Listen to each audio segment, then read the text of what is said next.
Trump says religion is essential, but can he force governors to open places of worship?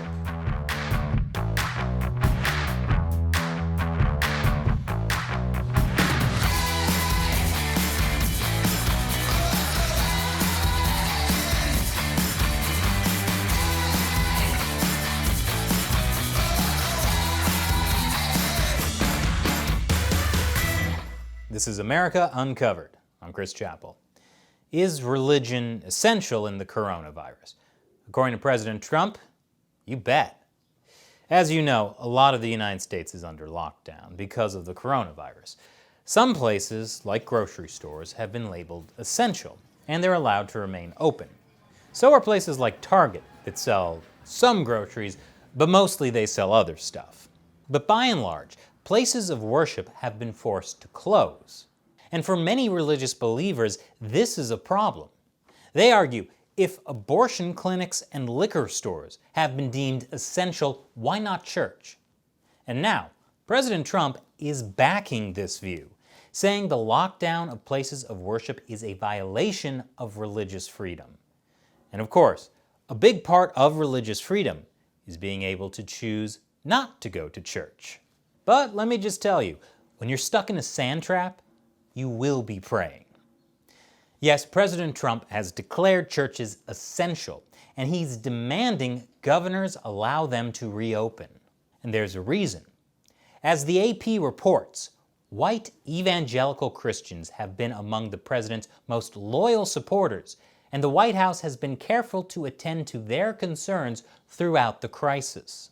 The New York Times says Trump is firing a salvo in the culture wars.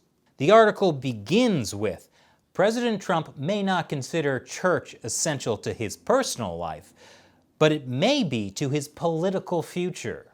That, by the way, is a news article and not an opinion piece.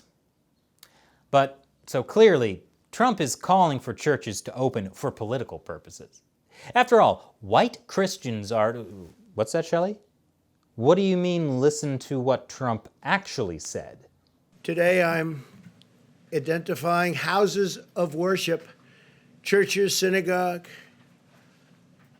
and mosques as essential places that provide essential services.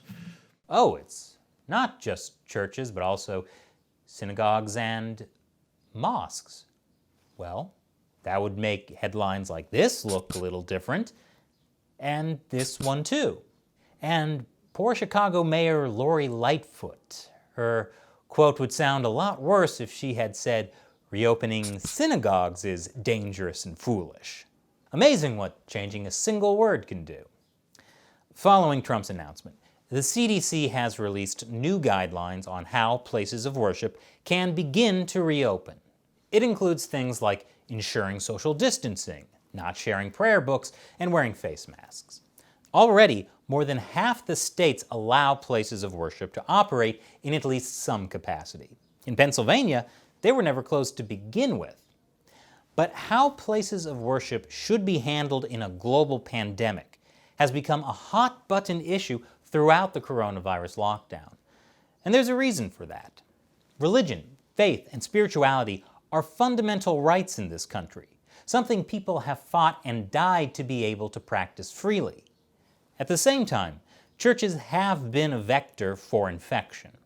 In Washington state, one super spreader infected 87% of his choir during a 2.5-hour practice. 2 of them died, and at the time, the choir was in full compliance with state guidelines. And this is the thing about places of worship. It might sound silly to say liquor stores are essential, but churches aren't. But the activities in a place of worship are very different from a liquor store. Nobody goes to a liquor store to hold hands and sing. Usually you go to a liquor store because you don't have anyone to hold hands with and sing. And in a place of worship, you spend much more time with many more people than you would in a liquor store. Hopefully. At any rate, in some parts of the country, pastors have solved this by holding drive-in sermons, or drive-through blessings, and socially distanced baptisms. I kind of hope some future civilization finds these photos and comes up with an elaborate explanation for the super soakers. And this is a symbol of how Jesus performed the miracle of walking on water and then spraying the apostles with a squirt gun. 7 years of Catholic school. Sister Mary would be proud. But in a lot of places, like cities, drive-through services are not a viable solution. And the issue of whether to open churches has resulted in legal battles between religious bodies and governors throughout the country. And May 31st is a major Christian holiday, Pentecost. In California, more than 1,200 pastors have pledged to reopen their doors for in-person worship on May 31st, even if limits have not been lifted. Religious advocates have filed lawsuits in multiple states. Then there's the case of a church in Mississippi. It sued for the right to hold services. Then, someone burned it to the ground and left a message, "Bet you stay home now, you hypocrites."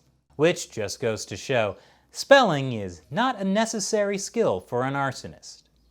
And with President Trump ordering the reopening of places of worship, the controversy continues. This time over whether Trump has the power to do that. And I know better now, so here's what Trump actually said. The governors need to do the right thing and allow these very important, essential places of faith to open right now for this weekend. If they don't do it, I will override the governors. Okay, can Trump do that? Can he override governors? Well, it's a little unclear. The Constitution gives police power to the states. But what Trump could do is get the Justice Department to sue on First Amendment grounds. The First Amendment says that the government can't make a law prohibiting the free exercise of religion. And at the end of April, Attorney General William Barr ordered federal prosecutors across the U.S. to identify coronavirus-related restrictions from state and local governments that could be violating the constitutional rights and civil liberties of individual citizens. But that could take months to work through the courts, and there's no way we'll still be under coronavirus lockdown months from now, right? Right? So in the meantime, the Trump team is using the same tactics the media uses against them. The media accuses Trump of pandering to his base. Then Trump's team will just accuse the media of attacking religion. Here's White House Press Secretary Kayleigh McEnany responding to a question about the president's legal authority.